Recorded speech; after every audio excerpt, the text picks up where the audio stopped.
Bismillahirrahmanirrahim. Assalamualaikum warahmatullahi taala wabarakatuh. Alhamdulillah rabbil alamin wal aqibatu lil muttaqin ala umuri dunya wad din. Asyhadu an la ilaha illallah wa asyhadu anna sayyidana Muhammadan abduhu wa rasuluhu wa nusalli wa nusallim ala nabiyil karim Sayyidina Mustafa sallallahu alaihi wasallam wa ala alihi wa ashabihi wa man tabi'ahum bi ihsanin ila yaumiddin.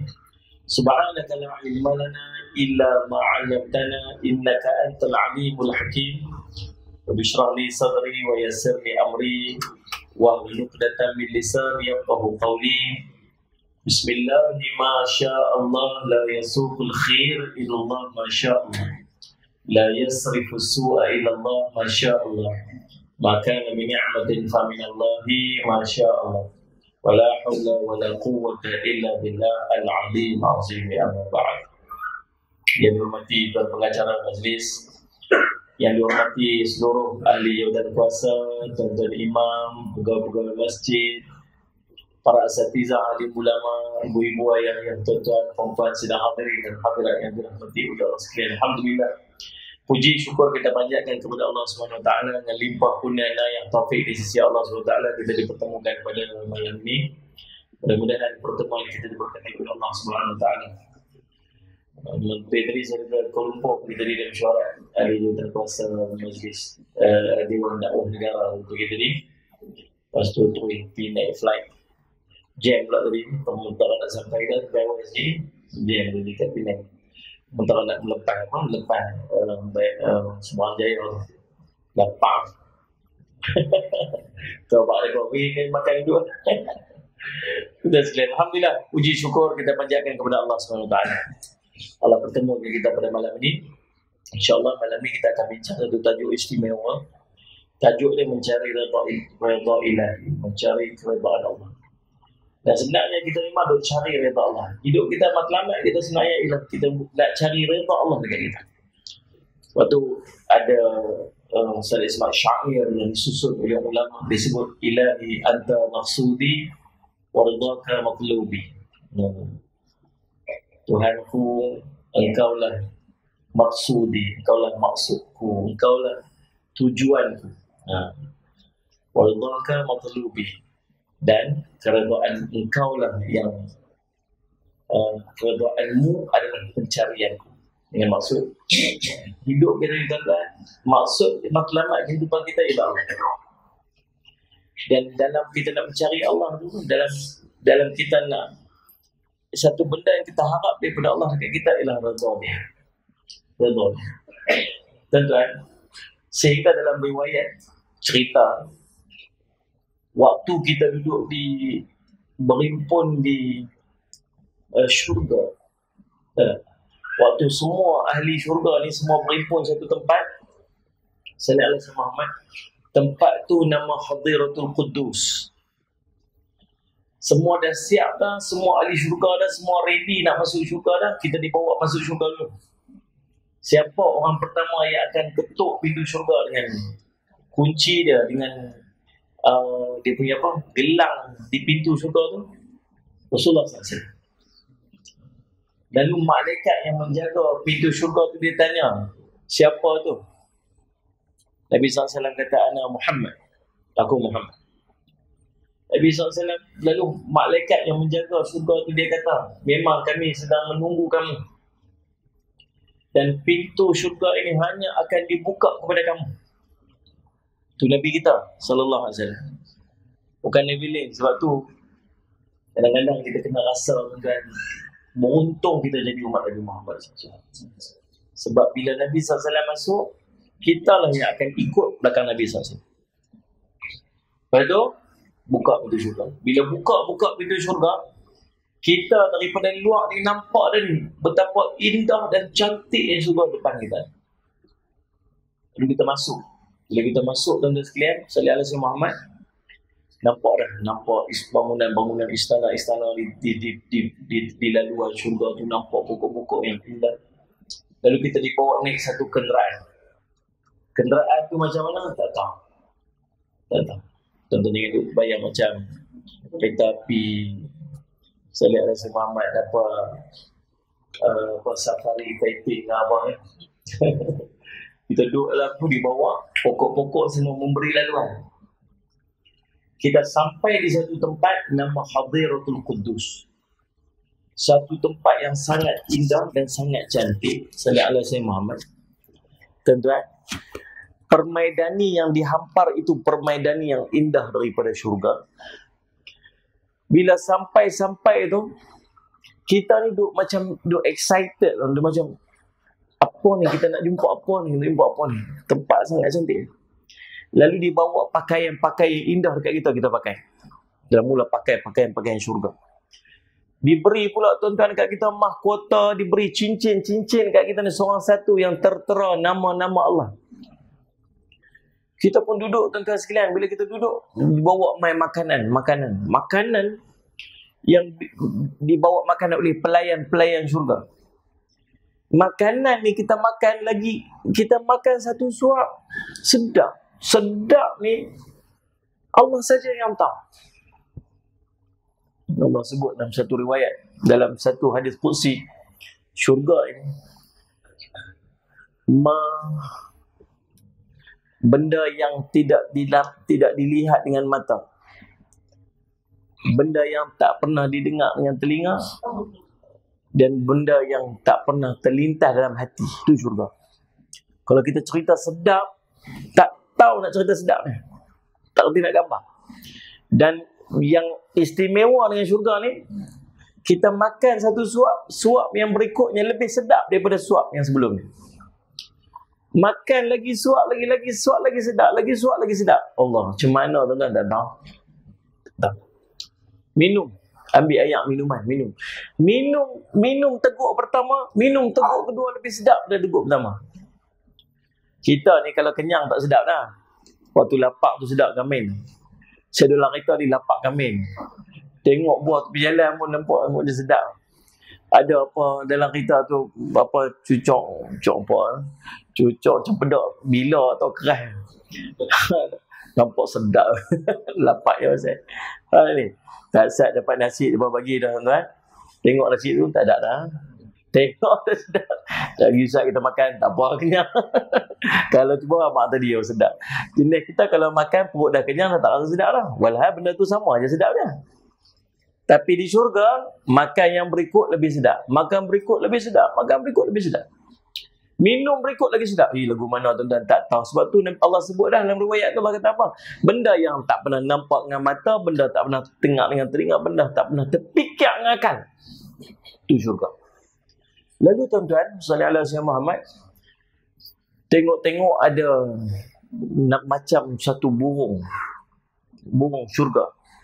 Bila dia terbang, tuan-tuan, dia kibak sayap dia. Burung tu dah cantik dah, dia kibak sayap dia. Celah-celah sayap dia tu akan keluar ni wangi-wangian yang akan kena tubuh badan kita. Kita wangi lah Allah, ya Allah. Tuan-tuan sekalian, kita perlu tunggu ni apa lagi nak main. Tiba-tiba dia buat satu mimbar daripada nur, bawa main depan. Mimbar daripada cahaya. Kita apalah benda ni. Tiba-tiba malaikat bawa main Nabi Daud alaihi salam. Kita hari tu tuan-tuan, kira kita ni tunggu. Nabi Daud alaihi salam naik atas mimbar, Nabi Daud baca kat kita kitab Zabur. Kan? Nabi Daud AS ni tuan-tuan, suara paling sedap dalam dunia Nabi Daud ni. Allah bagi kat dia. Kita pun asyik dengar. Bukan pernah dengar kitab Zabur tu bunyi lagu mana. Tu hari tu dengar. Ya Allah, sedap lah. Turun Nabi Daud AS, naik pula Nabi Musa baca kitab Taurat.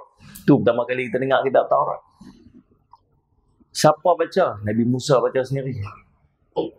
Turun Nabi Musa AS, naik pula Nabi Isa baca kitab Injil. Tu pertama kali tengok Nabi Isa muka lagu mana, tengok macam mana kita Injil sebenar-benarnya. Kita tengoklah ni, mereka duk baca tu bukan Injil, tu Bible yang mereka reka sendiri.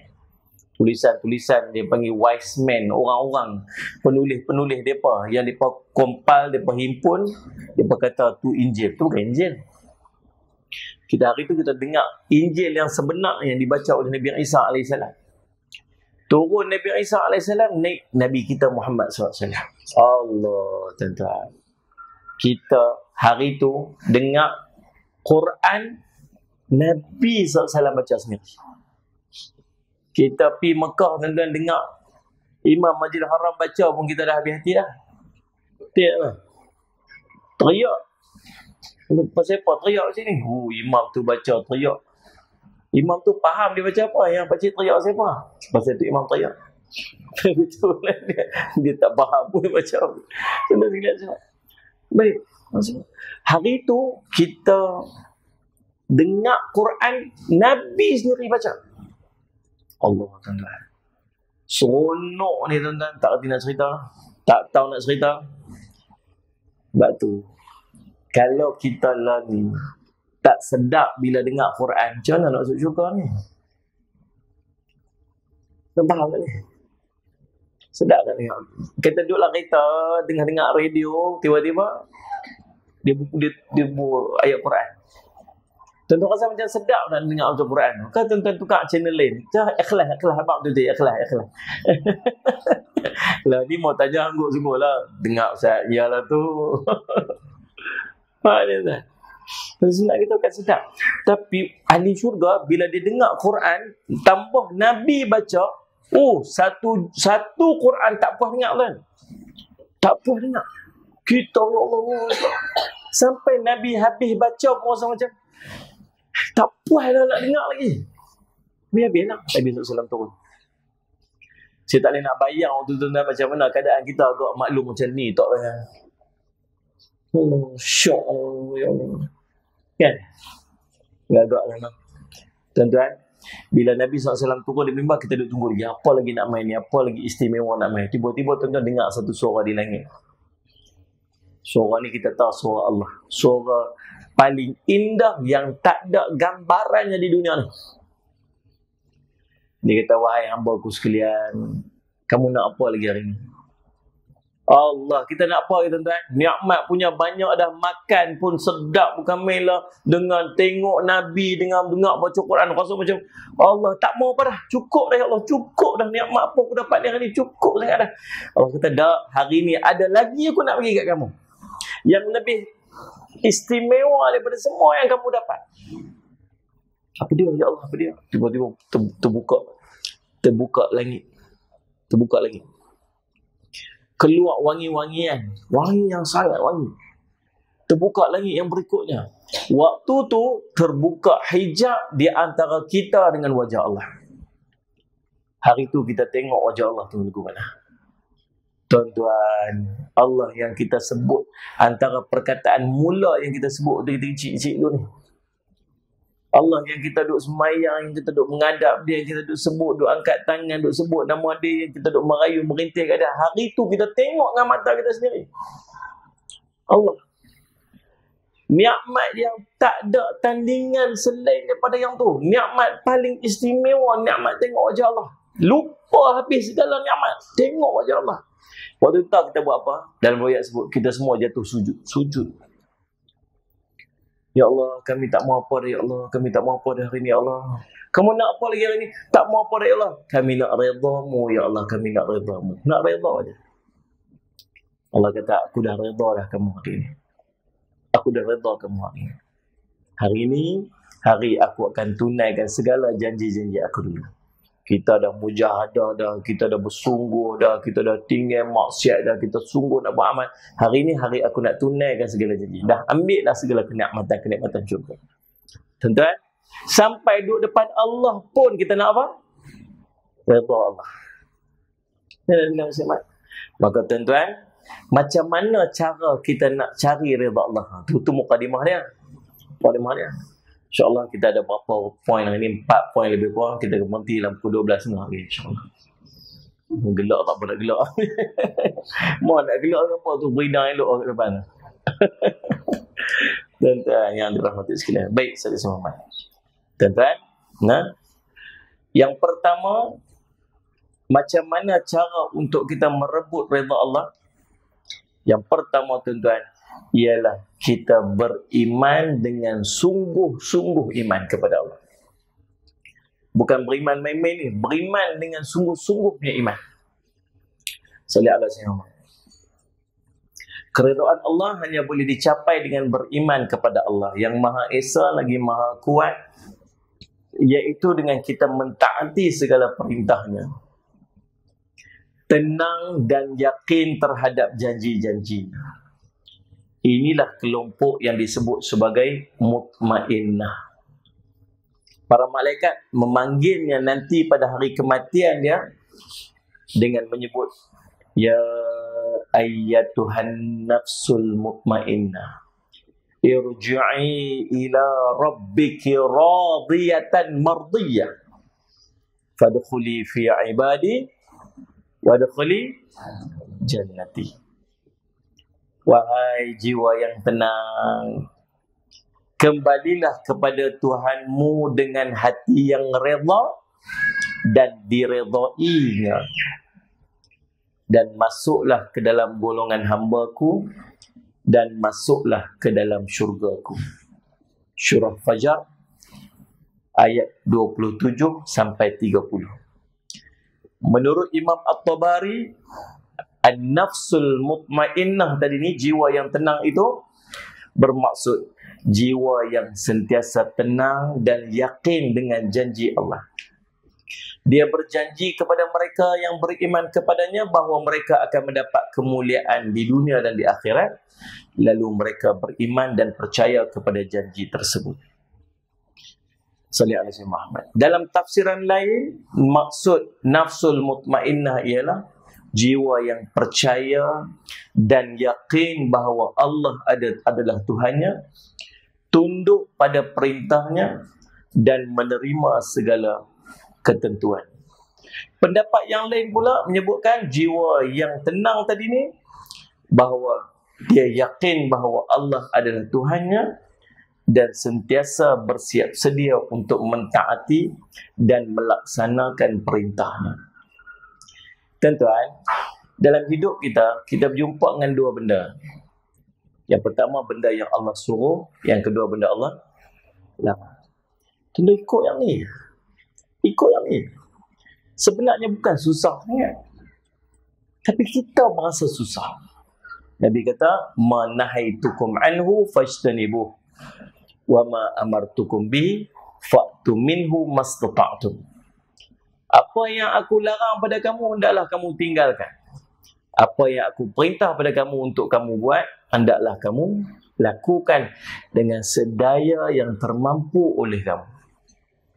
Tuan-tuan, dalam hidup kita setiap hari, tuan-tuan buat amalan fardu, amalan sunat. Tuan-tuan tinggal yang haram, tuan-tuan tinggal yang makruh. Tuan-tuan tahu tak pasal apa tuan-tuan mampu buat tu? Kita mampu buat tu sebab kita beriman pada Allah. Kalau kita tak beriman, kita sembahyang tak? Ni saya tanya Malaysia jawab tengok. Tak lah. Kalau dia tak beriman, dia tak sembahyang lah. Tuan-tuan, kalau orang kata kat kita, ni, esok ni, YB tempat kita ni, nak bagi seorang 1,000. Pukul 8 pagi, pergi kat pejabat dia, pergi ambil seorang 1,000. Ni, orang kampung, Taman Kenari ni. Pergi. Tuan-tuan pergi tak? Pergi. Pukul 8 dia suruh pergi, pukul 7 kelam. Dia panggil apa? Lepas subuh dia panggil kelam apa? Kelam apa dia panggil? Mana orang kampung sebut? Ha? Kelam. Tuan-tuan, kelam sepai. Subuh sepai. Subuh sepai. Tidak. Duduk beratak lah. Tahu pasal apa? Yang dia buat saya macam tu. Beriman lah tu. Percaya. Ada orang tak pi. Dia duduk di rumah, dia duduk makan macam mana. Kadang-kadang tak pi beratak sekali. Satu kampung pi. Dia kata, tak nak percaya Dia tu 10 cakap 12 tak boleh pakai. Dia tak pi tahu siapa? Pasal tak percaya. Kita tuan-tuan yang kita duk buat amal ni tahu pasal apa? Pasal kita beriman lah. Tu yang kita buat. Ustaz kalau tak buat lagi Allah marah Ustaz. Tu yang buat. Kalau tak buat lagi masuk neraka Ustaz. Tu yang buat. Yang duk buat tu pasal apa? Itu tanda iman. Nabi SAW sebut tuan-tuan. Sallallahu alaihi Muhammad. Seorang sahabat tanya, "Ya Rasulullah, qauli qaulan fil Islam." Ceritakan kepada aku tentang Islam. Ini satu perkataan dalam Islam yang aku tak tanya dah selain pada kamu, ya Rasulullah. Qala Rasulullah SAW, "Qul amantu billah thumma istaqim." Kamu kata kamu beriman kepada Allah, kemudian kamu istiqamahlah. Tuan-tuan, nak dapat istiqamah ni, syarat dia iman. Istiqamah ni apa? Konsisten. Hari ni buat, esok buat, lusa buat, tulak buat, terus buat. Tu dia panggil istiqamah. Hari ni buat, esok tak buat, lepas tu buat pula, lepas tu tak buat. Tu dia panggil orang tak istiqamah. Sat buat, sat tak buat. Dia nak mai tahap istiqamah yang buat tiap-tiap hari ni, tuan-tuan tahu tak? Di iman. Orang beriman, dia akan istiqamah. Orang tak beriman, tak berapa nak percaya, dia sat dia buat, sat dia tak buat. Tuan-tuan faham tak? Contoh, Nabi SAW kata tentang Sayyidul Istighfar. Tentang Sayyidul Istighfar. Sayyidul Istighfar ni dia panggil Allahumma salli ala Muhammad, penghulu segala istighfar. Ya. Siapa apa yang kat tangan? Muslimat siapa apa yang kat tangan? Sayyidul Istighfar siapa? Ada? Ada. Masya-Allah. Siapa tak apa yang kat tangan? Siapa tak apa? Tuan-tuan apa? Siapa tak apa? Apa dua-dua tak angkat siapa? Yang tak angkat ni saya faham. Tawaduk. Tawaduk memang tak apa lah Ustaz. Tuan-tuan sekalian sama. Baik. Nabi SAW sebut. Ni saya nak bagi contoh. Nabi kata, "Man qalaha min nahari muqin biha, famata qabla ayyum siyafahu min ahli jannah. Man qalaha min al-layli muqin biha, famata qabla isbiha fahu min ahli jannah." Atau kama qala Rasulullah sallallahu alaihi wasallam, rawahul Bukhari. Nabi kata, siapa yang membacanya dengan yakin pada sebelah siangnya, lalu dia mati pada sebelah siang tersebut, maka dia daripada ahli syurga Allah. Siapa membacanya dengan yakin pada sebelah malamnya, lalu dia mati pada sebelah malam tersebut, maka dia daripada ahli syurga Allah. Siapa janji ni? Nabi janji. Nabi cakap saja-saja kan? Tak. Perkataan Nabi, wahyu daripada Allah. Allah pernah tak mungkir janji dia? Tak. Apa Allah janji dalam hadis ni? Siapa baca sebelah siang, lalu dia mati belah siang tu, dia ahli syurga. Siapa baca belah malam, lalu dia mati belah malam tu, dia ahli syurga. Tuan-tuan percaya tak ini? Kalau tuan-tuan percaya, tiap-tiap hari tuan-tuan buat. Maklum berapa lama dah duk buat Sayyidul Istighfar ni? Ustaz, 10 tahun Ustaz maklum duk buat, tak pernah tinggal. Pasal apa maklum tak pernah tinggal? Pasal Ustaz tu habaq gitu ni, siapa buat sebelah siang, mati belah siang masuk syurga. Siapa buat belah malam, mati belah malam. Makcik takut mati Ustaz. Tak tahu nak mati bila. Tu yang makcik buat tiap-tiap hari tu. Nampak? Dia jadi istiqamah lah. Memang kita baca Sayyidul Istighfar. Tadi ikut saya baca. Bismillahirrahmanirrahim. Allahumma anta rabbi, la ilaha illa anta,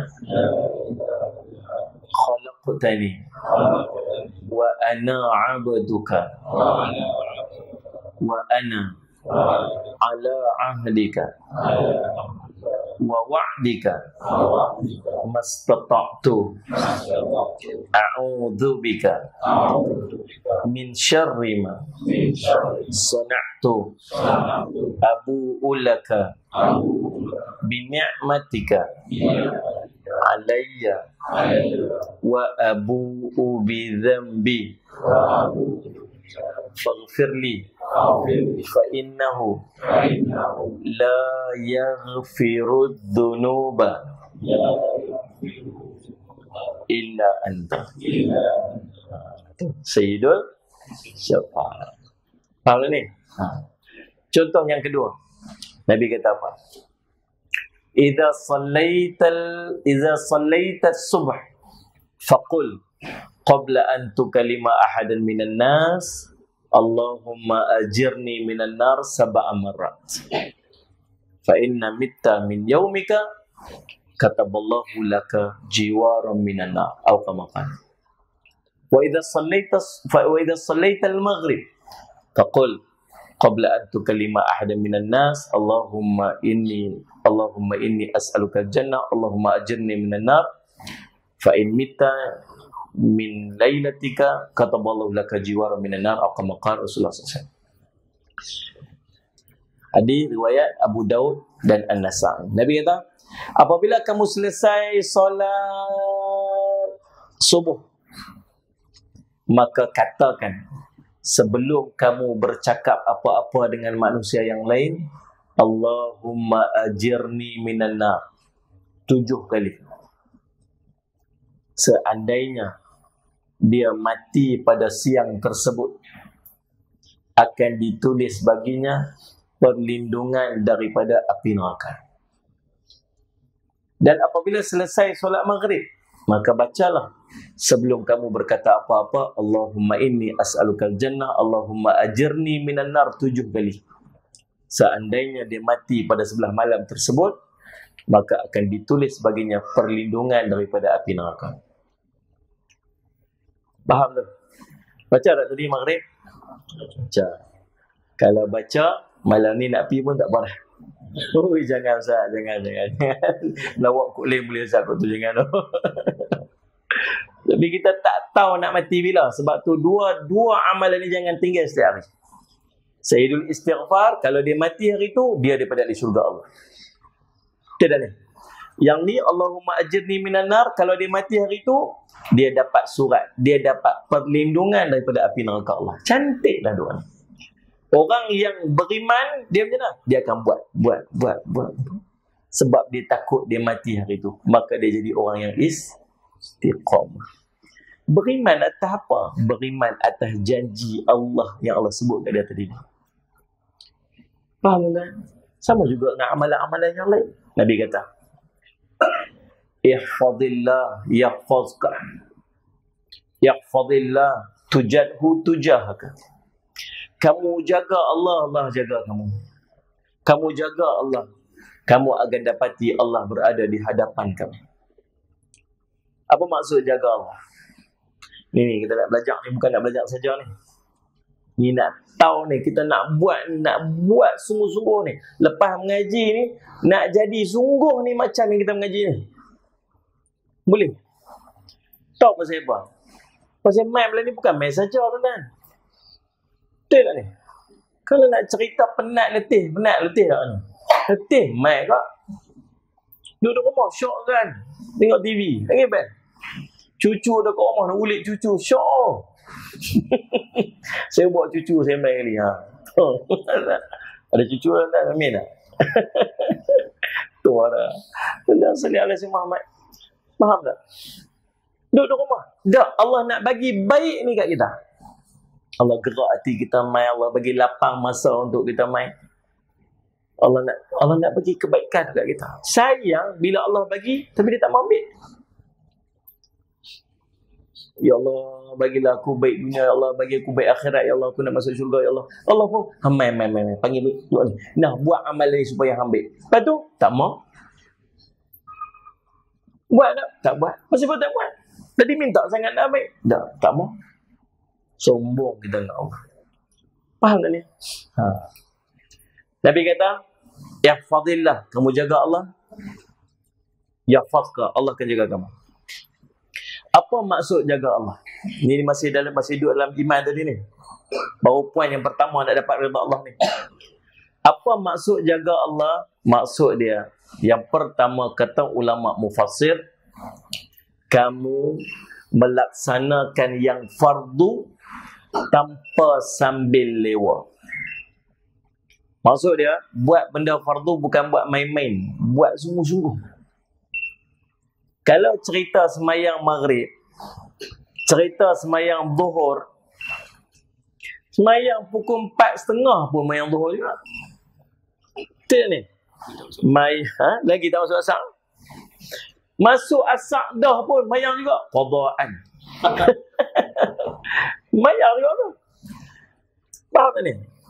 Tapi orang yang jaga Allah, dia bukan sekat nak semayang. Dia jaganya, dia semayangnya di awal waktu. Dia semayangnya berjemaah. Dia semayangnya tuan-tuan kalau boleh nak duduk di saf paling hadapan di masjid. Dia perelokkan pakaian dia. Dia memakai wangi-wangian. Dia buh kopiah, buh sorban atas kepala. Muslimat pakai pakaian putih yang cantik. Pasal apa ni? Sebab bukan setakat nak semayang, tapi nak buat yang paling afdal dalam semayang ni. Ni dia panggil orang jaga Allah. Faham tak ni? Kita duduk heran kadang-kadang anak-anak kita ni tuan-tuan. Dia tunggu ujung-ujung baru dia semayang. Kita suruh dia mayang daripada pukul 1.30. Pergi mayang kan? Geram bunyi tu. Pergi mayang. Orang tahu Wih, geram kita. Hang ni lah boleh tacah lagi. Tuan-tuan, kita suruh daripada pukul 1.30, pukul 4 lagi baru dia semayang. Walhal habang dia. Ni, hang semayang pukul 4 lagi pun 4 rakaat juga. Hang semayang pukul 1.30 pun 4 rakaat juga. Kalau hang tunggu pukul 4 tinggal 2 rakaat, tak apa juga. Tu bunyi anak juga kat mana. Tak apa juga. Walhal ni. Tuan-tuan. Kita pun panggil aku tu heran sungguhlah. Tunggu hujung-hujung siapa lah. Kalau tunggu hujung dia makin kurang tak apa juga, sama juga tuan-tuan. Kan? Tak buat 4 tuan-tuan, tapi bukan setakat 4 rakaat nak buat. Tak buat 4 rakaat dengan sesempurna mungkin. Pasal apa? Kita jaga Allah, Allah jaga kita. Tuan-tuan. Yang kedua, ulama sebut jaga Allah ni apa? Kamu melakukan yang sunat dengan bersungguh-sungguh. Sebut aja amalan sunat dia nak buat belakang. Orang kata buat tahajud nak buat. Paling kurang 2 rakaat. Buatlah tuan-tuan. Buat. Ni umur-umur kita ni tuan-tuan ni. Umur-umur kita ni lah. Tahajud tak boleh tinggal dah kot. Tak boleh tinggal dah. Paling kurang 2 rakaat sudah. Kau rasa tak boleh. Kita ni bukan jenis mayang nyak-nyak pun. Dan mayang tak ada Buka 2 rakaat semua ni. Ambil lah 15 minit 20 minit sebelum subuh tu pergi azan Allahu Akbar mayang azan 2 rakaat jadi ya. Bagi istiqamah 2 ni pun tak apa dah. Nampak ni. Usolli sunatan tahajud dah. Bajak-bajak buat. Qabliyah subuh tak patut tinggal dah. Tambah-tambah geng-geng duduk main masjid. Memang tak patut tinggal dah qabliyah subuh ni. Khairun minad dunya ma fiha, lebih hebat pada dunia dan segala isinya. Tak patut tinggal dah. Dulu kita tinggal banyak dah tu. Puas dah tinggal dulu ni. Puas dah tinggal dulu ni. Ni waktu nak kena buat lah. Duha kena buat lah. Duha tak boleh tinggal lah. Berapa rakaat duha nak kena buat? 4 rakaat.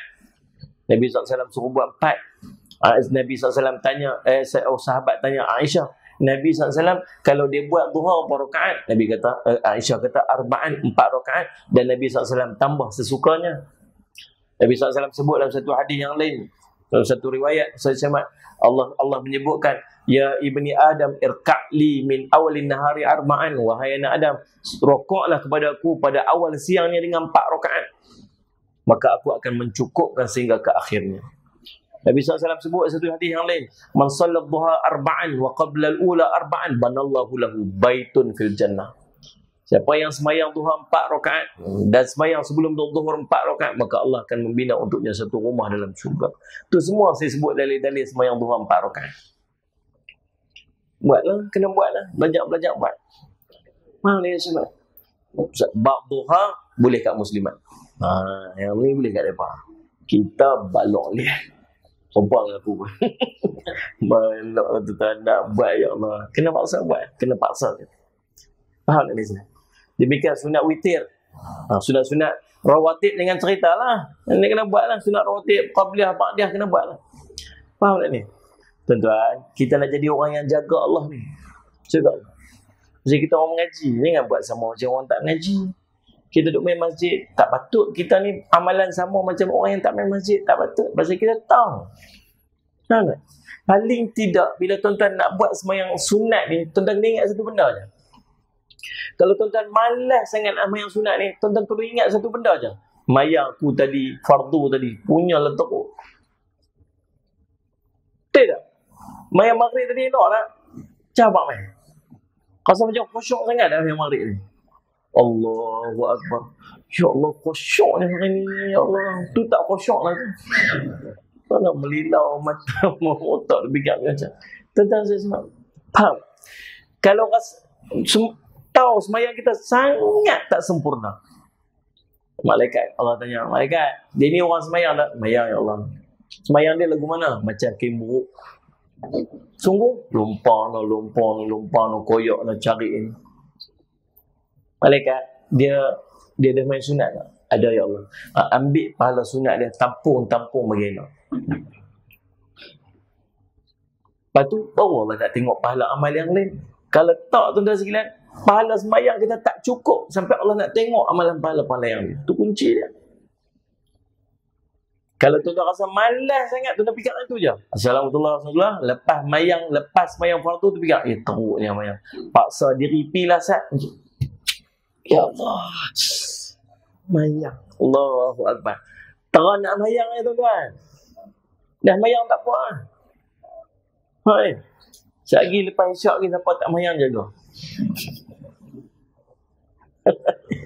JK tunggu depan pintu. Mayang lagi tak payah masuk mayang. Allah, buatlah tuan-tuan, bukan untuk orang lain, untuk kita. Untuk kita, bukan untuk orang lain, untuk kita. Faham tak ni?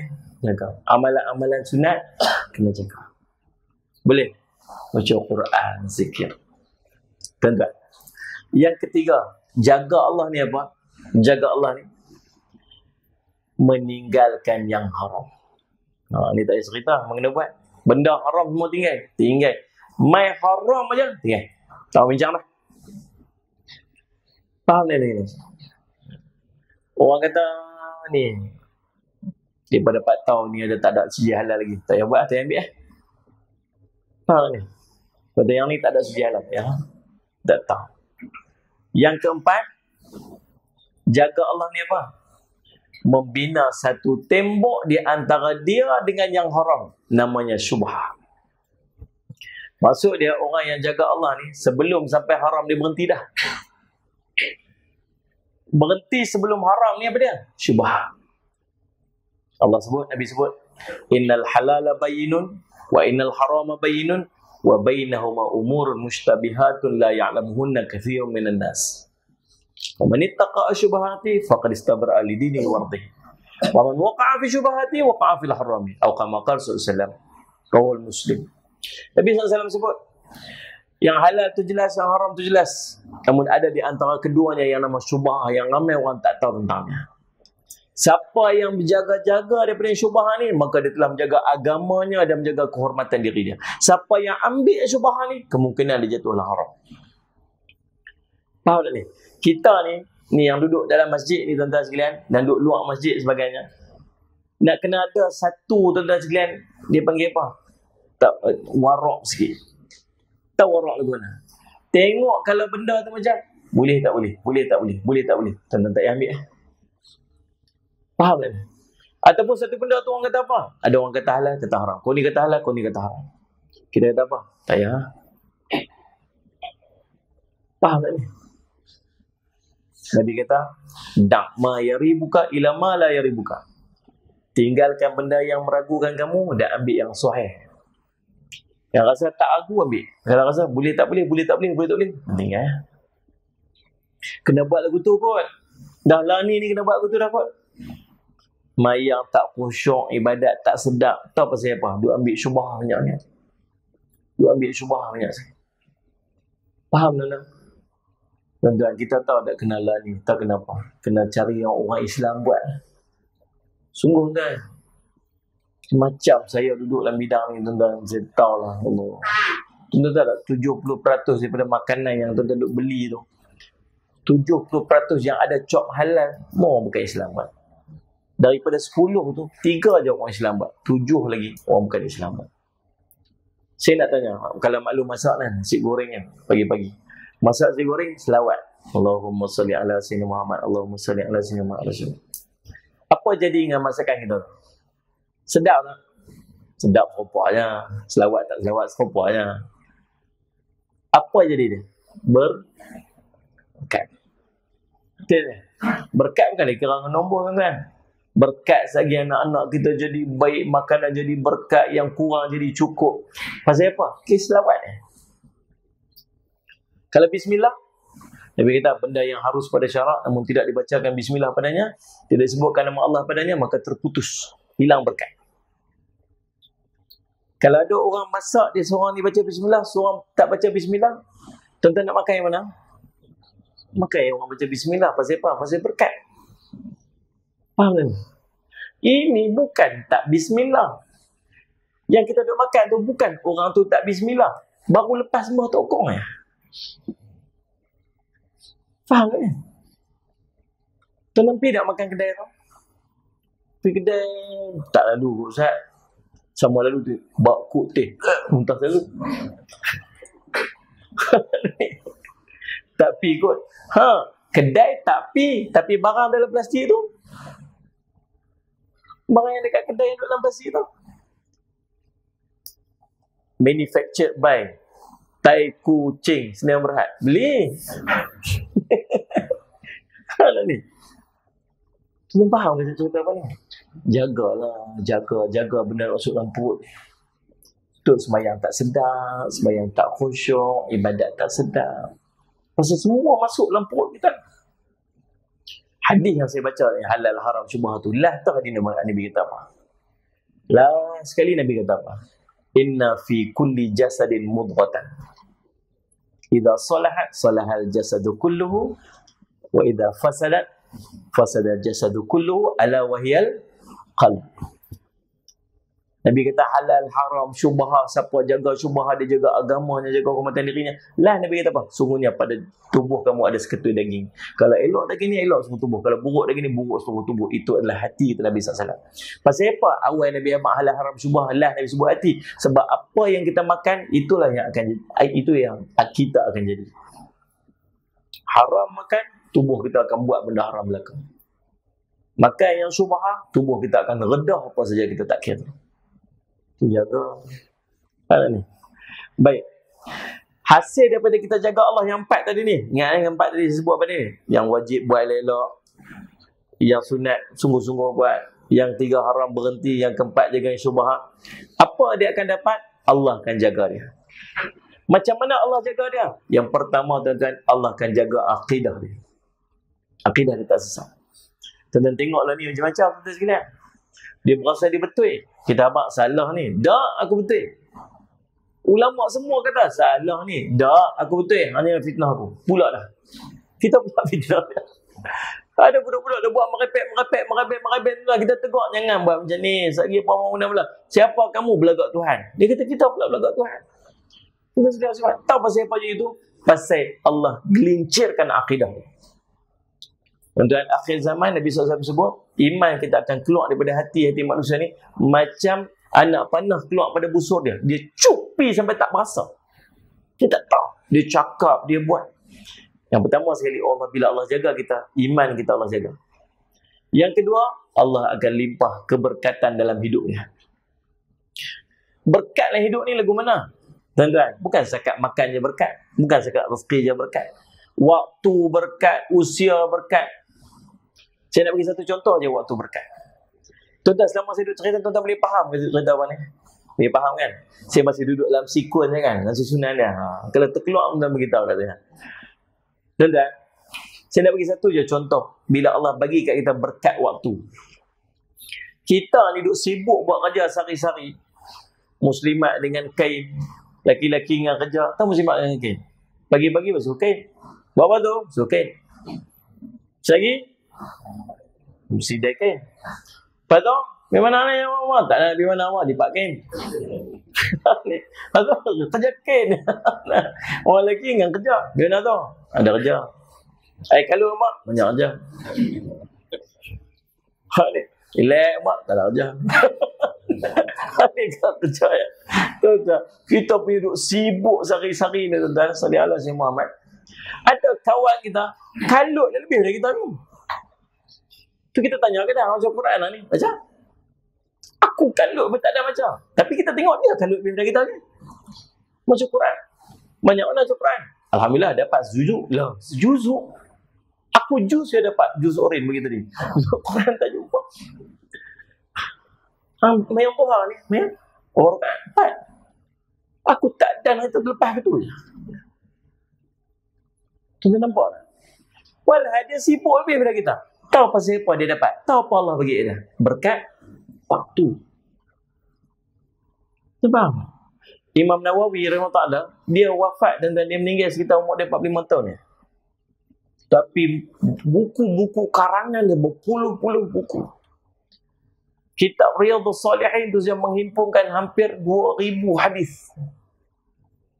Kitab Al-Azkar tebal itu. Tu tak kira lagi kitab-kitab yang kecil-kecil. Mana dia dapat waktu dengan dia duk himpun? Lah ni senang tuan-tuan nak buat buku. Tuan-tuan nak 40 hadis apa? Tuan-tuan masuk dalam internet. Cari keluar semua. Dulu nak dapat satu-satu hadis, nak kena berjalan pergi beribu-ribu kilometer, kena beratus kilometer, pergi cari ulama tu ambil hadis. Bila masa ni Allah bagi kat dia berkat waktu. Imam Ahmad rahimahullah ta'ala, tuan-tuan, dia boleh semayang sehari semalam 150 rakaat. Bukan baca macam kita. Kita kalau semayang 20 rakaat 7 minit, tarawih ke tu? Faham tak? Allahu Akbar. Amin. 20 rakaat 7 minit. Settle cepat tuan. Depa baca Quran dengan tertib. Ngapa 150 rakaat satu hari semalam. Tuan-tuan, tu tak kira Quran lagi. Imam Syafi'i boleh khatam 2 kali Quran dalam bulan Ramadan sehari. Bulan biasa sehari khatam sekali. Tuan-tuan fikir tak? Sebulan khatam 30 kali. Bulan Ramadan Imam Syafi'i khatam 60 kali Quran. Tak buat benda lain lah. Buat. Buku tulis punya banyak. Kitab tulis. Mengajar lagi. Pulang fatwa lagi. Mana waktu dia? Allah bagi berkat waktu ke dia. Bila Allah jaga kita, Allah akan bagi benda ni. Berkat waktu. Lepas tu kita tengok alim ulama. Kita hidup dia ni lagu mana alim ulama ni? Saat-saat duduk tanah. Dia duduk tanah ni pula. Dia nak keluar ni pula. Dia tulis buku pula. Dia berceramah ni pula. Tengok kita kata, loh, dia ni lagu mana? Allah limpah berkat waktu kat dia. Pasal apa? Pasal Allah jaga dia. Faham tak? Yang ketiga, Allah jaga dia daripada musuh-musuh dia. Tak ada orang yang boleh menyakiti dia. Orang nak buat khianat kat dia. Walaupun nampak-nampak kadang-kadang Allah orang khianat dia, orang fitnah dia. Tak, dia duduk dalam pemeliharaan Allah. Walaupun Allah musuh buat khianat kat dia. Khianat yang dia terima pada musuh tu hanya menggandakan pahala dia. Tuan-tuan. Dan yang paling penting tuan-tuan sekalian, Allah jaga apa? Allah jaga akhiratnya. Dia akan selamat sampai dia masuk syurga Allah. Tuan-tuan, jaga Allah. Ni yang pertama, dia panggil orang yang beriman. Beriman dengan sungguh-sungguh iman. Faham tak? Justru yang pertama ni, orang yang benar-benar ingin mencari keredaan Allah mestilah mengikhlaskan niat. Hanya keredaan Allah yang dia cari. Bukan sanjungan manusia, bukan pujian orang ramai, bahkan bukan pun untuk kepuasan diri sendiri. Dia buat yang halal, dia ambil yang Allah suruh, dia tinggalkan apa yang Allah larang. Semua dia buat semata-mata kerana Allah, bukan pasal siapa-siapa. Dia faham tak? Itu yang pertama. Yang kedua, yang pertama sejam Sarah, yang kedua sejam lagi. Memang pukul 12 sungguh bagaya. Tak tuan-tuan. Lagi dalam pukul 9.30 tu kita berhenti. Boleh kan? 9.30 lagi kan? Boleh kan? Boleh macam bunyi 10 tadi. 9.30 tu berhenti ya. Baik, tuan-tuan. Yang kedua. Nak cari redha Allah ni tuan-tuan. Dia ni orang yang memahami keutamaan atas amalan-amalannya. Yang mana lebih afdal untuk dia buat. Kadang-kadang dia berasa macam, ni aku kena buat. Tak. Ada benda yang lebih baik yang kena dia kena buat. Maksudnya, dia buat amal berdasarkan kepada ilmu dia. Contoh, seorang lelaki berjumpa dengan gurunya, Bashar bin Al-Harith Al-Hafi, imam yang alim, wara' dan zuhud. Dia pi untuk minta izin untuk pi menunaikan haji kali kedua selepas dia menunaikan haji yang fardu pada tahun sebelumnya. Ni tuan-tuan, amalan kita yang sepatutnya kita kena ada. Tuan-tuan tahu tak, dalam hidup kita kena ada seorang guru mursyid.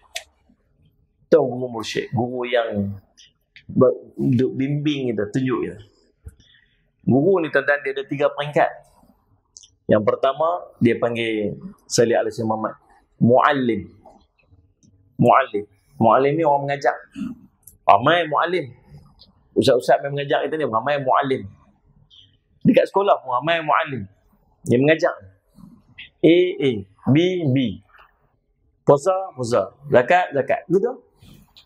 Mai peringkat atas sikit, dia panggil murabbi. Murabbi. Murabbi ni apa? Ulama kata, ilmu yang dia bukan hanya sekadar lidah, tapi ilmu tu sampai masuk dalam diri dia. Semayang. Dia pun semayang.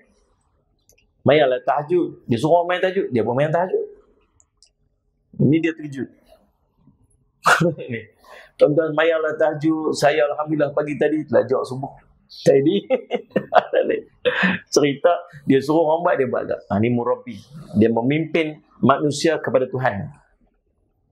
Dia sangat sayang dekat umat. Ini murabbi, tertanda murabbi. Dia pujuk, bukan sekat suruh. Kita kena ni 10 awal daripada Zulhijjah ni, kita kena buat amalan ni 1 2 3 4. Tak, murabbi bukannya tu. Murabbi ni, mainlah kita buat sama-sama. Kita ni dah lama dah, kita dah tak buat lama, mari kita buat sama-sama, mari kita sungguh-sungguh buat. Dia pujuk-pujuk orang, ni murabbi. Itu sifat seorang murabbi. Faham tak ni? Padahal dia kan kenal pun. Faham? Mai peringkat atas lagi satu nama mursyid. Mursyid ni tuan-tuan, kadang dia tak payah cakap. Kita duduk dengan dia pun kita teringat nak buat ibadat dah. Tengok muka dia, muka rasa gelisah, ya Allah, rasa macam dia pi tengok muka guru mursyid tu, dia dah tenang dah. Itu mursyid. Kita kalau kawan kita mai tengok muka kita serabut, lagi serabut dia. Mursyid ni tuan-tuan, Allah, macam tu keadaan. Dalam hidup kita kena ada seorang nama guru mursyid. Tuan-tuan kena ada orang. Ulama hebat-hebat, ulama-ulama hati dia ni. Mana? Yang percakapannya menyentuh hati, yang biasa bimbing kita kena ada. Dan setiap kali kita nak buat apalah hidup kita, tuan-tuan cuba minta izin dia. Tanya ni. Tuan-tuan nak tukar kereta. Saya setiap kali tukar kereta, saya akan telefon guru saya. Kan? Tadi pun telefon sekali. Tadi. Tu ada bunyi lah. Assalamualaikum Ustaz. Salam. Ustaz sihat. Ni kan kereta saya ni kan lalu rosak ni, masuk workshop rosak. Ustaz nak tukar kereta ni lah. Kereta apa? Silakan. Siru ala barakatillah. Mudah-mudahan Allah bagi berkat. Buat. Tunggu ke tak? Tak payah ikut. Tak payah. Sampai tu kita ada tak cakap. Pasal kita kadang-kadang kita tak ada bimbingan. Ni tengok macam mana ulama ni. Dia pergi jumpa tok guru dia. Tak nak pergi apa? Dia nak pergi haji. Dia nak pergi haji kali kedua. Dia orang ada duit. Lalu dia kata kat tok guru dia, tok guru, saya nak pergi haji. Tahun lepas saya pergi dah. Tahun ni Alhamdulillah Allah bagi rezeki lebih. Tahun ni rasa nak pergi lagi sini. Waktu tu mungkin tak kena kota-kota haji apa kot. Kita kalau kena kota haji tak boleh. Tapi boleh juga kot nak. Ya, ambil pakej-pakej yang mahal-mahal tu boleh pergi. Dia nak pergi tahun ni. Sebab dia punya kemampuan untuk dia pergi. Lalu tok guru dia, Bashar ni, dia tanya pada lelaki tersebut, apa yang mendorong kamu untuk pergi haji tu? Adakah sebab kamu ni orang yang zuhud, yang kamu tak memerlukan harta dunia? Maksudnya duit tu patutnya boleh beli rumah ke, boleh belanja ke, boleh bermewah sikit. Tak, kamu tak perlu duit tu untuk kamu pergi haji. Kamu nak guna duit tu untuk pergi haji. Pasal tu ke? Terfaham kan soalan dia kan? Kamu ni zuhud kan? Ataupun kamu ni sangat merindui Baitullah. Kita pergi haji mesti, pergi umrah mesti balik teringat tu kan? Tidak lah. Jadi pilah lagu mana kena tipu dengan agensi ke, sampai kelang kabut lagu tu lagu ni, janji duduk 2 orang jadi 4 orang ke, macam-macam. Dia janji nak makan kat sana berani, tiap hari pergi sana makan ikan kering, tak tahu lah. Tak puas hati lagu mana pun, balik-balik tu teringat Nabi pula. Memang macam tu. Betul, ni orang nak pergi haji tu, labbaik Allahumma labbaik lah. Kita duduk teringat dah. Kita duduk seronok dah tuan-tuan. Semua orang pergi haji semua macam tu. Semua orang biasa tengok Kaabah, pernah rasa Baitullah, semua akan ada rasa yang sama. Sangat letih. Tok Guru dia tanya, apakah kamu sebab kamu rindukan Baitullah? Ataupun yang ketiga ni, kamu nak pi ni sebab kamu nak mencari keredaan Allah. Yang mana satu? Agak-agak dia jawab apa tuan-tuan? Tajuk hari ni pun tajuk mencari keredaan Allah. Jawab yang tu lah. Dia kata apa? Dia nak cari keredaan Allah. Dia nak cari keredaan Allah. Maka Bashar bertanya kepada dia. Ulama bertanya kepada dia. Berapa belanja kamu yang kamu sediakan untuk perjalanan tersebut? Kamu nak keluar ni, berapa belanja dia? Lelaki tu kata 2,000 dirham. 2,000 dirham ni tuan-tuan, 1 dirham nilai dia sekok ayam. Lebih kurang RM20 lah kot lah. Betul tak Muslimat? Tak tahu, tak nak beli ayam. Ini makan daging kambing tiap hari. Tak tahu ayam. Lebih kurang lah. Lebih kurang. Kalau RM20 kali dengan 2,000 dirham, masuk berapa ribu? Lebih kurang? 40,000. Ada? 2,000. Lebih kurang tu lah. Orang minta-minta teruk sebuah aku ke apa macam. Banyak lah. Banyak. Tuan-tuan, kita rasa simak tuan-tuan. Banyak. 2,000 dirham. Bashar kata. Ulama tu kata. Mau tak aku tunjukkan kepada kamu cara untuk kamu dapat redha Allah yang kamu nak tu dengan cara kamu duduk ni ya? Duduk dalam negeri kamu ni ya? Kamu tak payah pergi mana? Duduk ni ya? Dah nak redha Allah? Kalau nak rindu Baitullah, sana lah tempat dia. Tak ni. Kalau kamu nak pergi tawaf kat sana lah. Dia sebut kata dia nak redha Allah. Redha Allah. Mau tak? Aku nak tunjuk cara kamu dapat redha Allah. Walaupun kamu tak payah pergi sana. Duduk kat sini je. Lalu, lelaki tu kata, sudah tentu saya mau. Jadi ingat cakap tu guru. Kalau kita, Tok Guru kita kata lagu tu, kita kata apa? Tak apalah, saya nak pergi jugalah. Dari mana nak pergi? Tu kata, dah lah. Saya tunjuk cara. Tak payah pergi sana pun tak apa. Duduk sini pun tak apa. Tapi dapat ke lah. Tak apalah, saya nak pergi. dia nak pergi. Dia ni dia nak redha Allah tu. Maka lagi tu kata apa? Sudah tentu saya mau. Lalu Bashar menjelaskan. Kamu pergi cari 10 orang yang tak mampu untuk membayar hutang dia. Maksud orang miskin. Dan kamu pergi tolong selesaikan hutang-hutang mereka. Kamu pergi kepada seorang fakir agar dia dapat meluruskan kesukutan dirinya, orang yang mempunyai tanggungan supaya ahli keluarga yang ditanggungnya dapat mengecapi kehidupan yang selesa, penjaga anak yatim agar dia dapat membahagiakannya. Kalau hati kamu sanggup memberikan kepada salah seorang daripada mereka, maka lakukanlah. Sesungguhnya kamu memasukkan kegembiraan ke dalam hati seorang Muslim, menolong orang yang susah, melapangkan kesempitannya, membantu orang yang lemah adalah lebih afdal daripada 100 kali haji selepas menunaikan haji yang wajib. Sallallahu alaihi wasallam. Lalu Bashar berkata lagi, sekarang katakan kepadaku wahai rajul, ini lelaki, yang mana satukah engkau pilih? Katakan kepadaku apa yang ada dalam hati kamu. Maka lelaki itu bercakap, wahai Abu Nasr, aku lebih berharap untuk aku bermusafir ke Baitullah. Nampak tak? Semua kita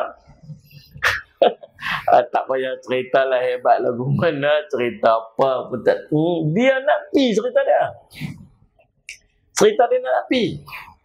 Lalu Bashar berkata kepadanya, sesungguhnya harta benda jika dikumpul daripada kekotoran dagangan dan jalan-jalan yang syubhat, dia akan menuntut jiwa kita supaya memenuhi kehendaknya. Maka kita akan lakukan amal soleh, kita akan lakukan amal yang zahirnya nampak soleh, tapi Allah enggan menerima kecuali daripada orang-orang yang bertakwa. Dia tipu kita katanya. Faham ni? Dia nampak macam baik benda ni pun dapat ni. Walaupun orang jelas kat dia, tak, sebenarnya ni kamu pergi selesai yang tu lebih istimewa untuk kamu. Tak, dia nampak yang tu. Pasal apa? Pasal harta yang dia dapat tadi ni duk menipu dia. Kita pun duk lagu tu rasa. Anda faham tak? Dia hilang keutamaan. Dia tak tahu yang mana lebih utama untuk dia buat. Ni kita tuan-tuan ada dengan kita, Allah bagi lebih sikit tuan-tuan sekalian. Berulang pergi umrah tiap tahun. Ada? Kan? Nak pergi umrah. Mula-mula dia pergi umrah, orang buat kenduri kampung dia. Kali kedua dia buat umrah, orang pergi buat kenduri lagi. Tahun ketiga, tahun keempat dia pergi, orang buat tak tahu. Tak ada buat kenduri. Dia tak tahu. Tak tahu pergi, tak tahu balik. Pergi mana hari tu ni, lama tak buat. Pergi umrah. Oh ya ke? Dia tak apa, tuan-tuan, tak rasa apa dah. Terus berulang sangat. Tuan-tuan, saya selalu sebut, kalau dia pada tanya saya lah orang macam ni, saya kata apa? Apa salahnya duit yang kamu rasa kamu lebih tu, kamu pergi bagi orang yang tak pernah rasa nak pergi umrah lagu mana. Pergi dekat masjid, ada izin masjid, orang yang duk khidmat kat masjid, tu siap masjid tu. Pergi dah.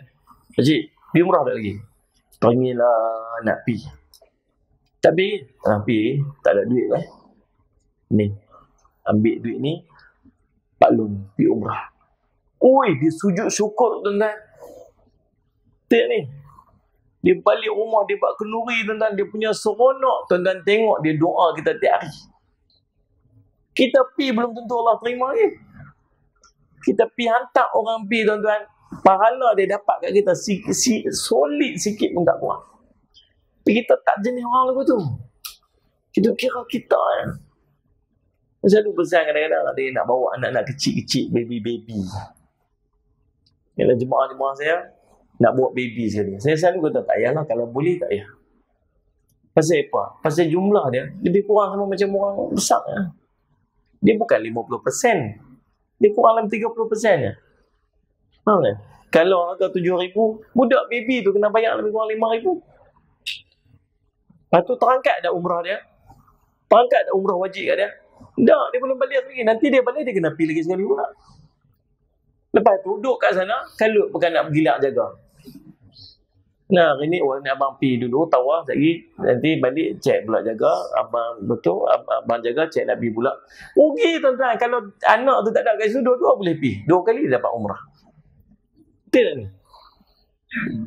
Ambil duit yang rasa macam lebih tu, pergi bagi tu. Orang-orang yang rasa dia perlu untuk bagi dia. Orang yang nak cari redha Allah ni, dia melihat keutamaan lebih daripada kepentingan diri dia sendiri. Tapi payah lah. Payah tuan-tuan. Pasal benda tak nampak. Kita nak kat kita. Ada tu kisah. Sebab raya dekat 2 ni lah. Yang 2 lagi kita sambung. Tak boleh janji, saya lagi suruh main pula. Tapi seronok saya main, seronok tentang raya insyaAllah. Ada tempat-tempat kita main tu seronok. Rasanya tak mahu berhenti. Tapi tengok tuan-tuan macam duk gelisah tu macam saya kali tengok tuan-tuan kesian. Dia ada lepas pukul 9 tuan-tuan tengok dia ada sikit tahu dia. Saya nampak lagi dia lonjok kaki, dia urut betul, dia picit ibu jari. Tu signal siap berhenti dah lah. Itu dah signal dia. Boleh nampak. Lepas 9.30 lagi dah tuan-tuan tengok. Dia tengok 3 muka. Tengok muka jam, tengok muka ustaz, tengok muka pintu. Tengok muka jam, tengok muka ustaz, tengok muka pintu. Lah dia beralih tengok muka kawan dia. Puan-puan nak berhenti. Tu dah faham ni. Tuan-tuan, ada satu riwayat Salih ala Syekh Muhammad. Dia Salih ala Syekh Muhammad, dia duduk di rumah dia tepi rumah anak yatim. Dia ada satu pokok kurma. Pokok kurma ni satu tu je yang dia ada. Tu je harta dia. Dan dia ada buah yang kadang ada, kadang tak ada. Betullah pokok pun dah macam laih sangat lah. Tapi tu je harta dia. Laih lagu mana pun tu je yang dia ada. Dia sayang lah. Budak-budak ni, budak-budak, dia pun suka lah duk pergi ambil buah kurma tu kan. Dia pergi ambil kurma. Dia marah lah. Dia tak suka. Budak-budak mah tu. Macam kita, kau pelam mah kita. Dia duduk ranu mila tengok buku esok tinggal getah datang nak marah budak-budak kan. Dia balik masjid dia pederas buah kita tu. Tuan-tuan saya Muhammad, dia pergi ambil buah, dia marah. Jangan lu kacau buah aku, jangan kacau buah aku. Berita ni sampai kat Nabi SAW. Nabi SAW pun pergi jumpa pakcik tu. Dia kata, pakcik, mau tak? Mau tak? Ni, saya nak offer kat pakcik. Satu pokok kurma yang sangat besar dalam syurga. Yang teduhan dia ni bertahun-tahun. Kalau masuk teduhan dia bertahun-tahun lagi baru boleh keluar. Punya luas, punya besar buah kurma tu. Pokok kurma tu dalam syurga. Pakcik mau tak? Minta mau. Macam mana nak dapat ni? Macam mana nak dapat tu? Pakcik, ni pokok kurma yang satu ni, pakcik wakaf bagi kat budak-budak tu. Bagi kat budak-budak tu, pakcik nanti dapat satu pokok kurma dalam syurga yang sangat istimewa. Tuan-tuan, kalau tuan-tuan di pakcik tu bagi tak? Bagi tak? Bagi tak? Bagi? Sembang. Bagi apa? Cerita lah syurga lagu mana benda tak nampak tuan ni. Paling tidak pun yang ni, ketua ni dapat juga. Dia pun tu, dia fikir Sat lah, fikir Sat. Sat lah. Saya ambil buku ni ya. Dia ambil buku, dia pilih buku tu. Tuan-tuan, Rasulullah pun kali paksa dia, tu hak dia. Dia tak apalah, tak apa. Okey, dah pilih buku ni, okey, tak apa. Rasulullah pun pergi. Tuan-tuan, tiba-tiba perbincangan itu didengar oleh seorang lelaki. Dia kata, Rasulullah, tadi yang Rasulullah offer yang pokok tu, pokok ganti pokok kurma besar dalam syurga tu, itu open to all ke exclusive for him je? Saya kata, ni terbuka pada semua kan? Tu dia seorang je. Rasulullah kata, terbuka pada semua. Dia kata, Ustaz. Dia pun tuan-tuan, dia pergi dekat lelaki tu, dia kata, ni, mau tak kita trade in? Dia trade in apa? Pokok kurma. Pokok kurma nak buat apa? Tak kata. Bukan. Abang bagi kat saya pokok kurma yang kecil ni, yang satu ni. Saya bagi kat abang pokok kurma saya. Bukan pokok kurma, ladang kurma saya. Ada lebih kurang 300 pokok yang tengah berbuah ranum lah ni. Satu ladang saya bagi kat abang. Lepas tu macam dia fikir, bukan sekat ladangnya. Tu, rumah dalam ladang tu, rumah saya. Saya bagi kat abang sekali. Agak-agak dia mau tak? Tunggu lagi. Ya, okey. Okey. Dia pun share apa semua, akad apa semua. Serah ladang kurma dia dekat kawan tu, ambil pokok kurma ni. Bila dapat pokok kurma ni, terus pergi jumpa dua beradik tu, anak yatim tu, dia kata, ni adik ambil pokok kurma ni, dia ambil. Dia balik seronok tu kan. Seronok ni. Senyum dia, balik-balik cepat-cepat balik ke rumah dia. Balik-balik ke rumah dia, isteri dia tengah duduk masak dalam rumah. Dia kata, Ling lah, saya kata kan. Ni, siap-siap barang, dia kata nak kena keluar lah. Keluar, Nabi mana? Keluar, kita kena pindah pada sini. Pasal apa pindah? Abang dah jual rumah ni. Jual? Abang dapat harta banyak mana nak jual ni? Banyak, sangat banyak. Abang jual kat siapa? Jual kat Allah. Isteri dia pun kata, apa jual kat Allah? Okey. Isteri dia pun tuan-tuan sekalian ambil barang rumah, seronok keluar. Tuan-tuan, isteri dia. Kena isteri kita?